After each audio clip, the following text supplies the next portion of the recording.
হঠাৎ করে যখন শুনলাম যে সে অসুস্থ, ভেবেছিলাম যে সুস্থ হয়ে ফিরে আসবে আবার, কিন্তু সে যে আসলে সত্যি সত্যি চলে যাবে এটা আসলে এখনও বিশ্বাস হয় না যে এত হাসি খুশি একটা মানুষ, এত অল্প বয়স, সে কিভাবে আমাদেরকে ছেড়ে চলে যায়।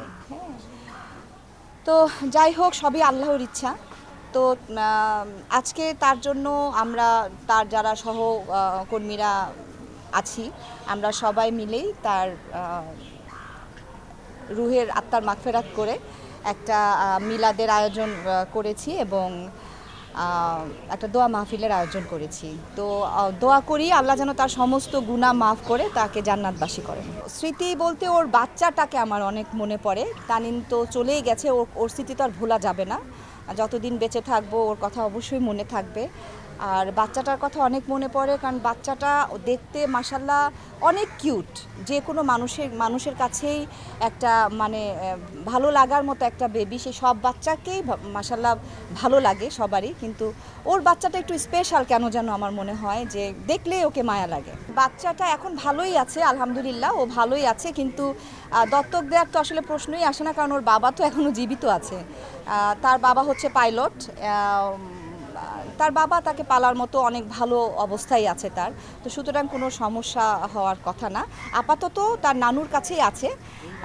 তো ও ওর যে বাবা, ওর বাবার কাছেও সে চলে যাবে। তার বাবা আমাদেরকে বলেছে তার বাচ্চাকে তার নানুর কাছ থেকে সে নিয়ে যাবে। আমাদের এখানে হচ্ছে যে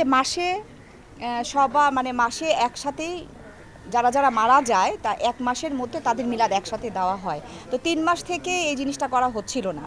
তো এই জন্য আমি আর সনি ভাই আমরা দুজনে মিলে ঠিক করেছিলাম, এবং আমাদের সাথে আরমান মামা, কমল মামা এবং চুন্নু মামা, আমরা ঠিক করেছিলাম, জ্যাকি মামা, আমরা ঠিক করেছিলাম আমরা বছরে সবার মিলাদ একসাথে বড় করে করব।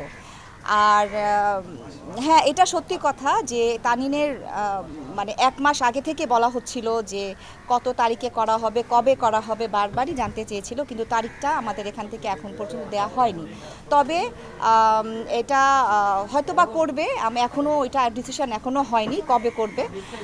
আর অবশ্যই এটা করা উচিত। আমি এটা বলি যে এটা অবশ্যই আমাদের করা উচিত।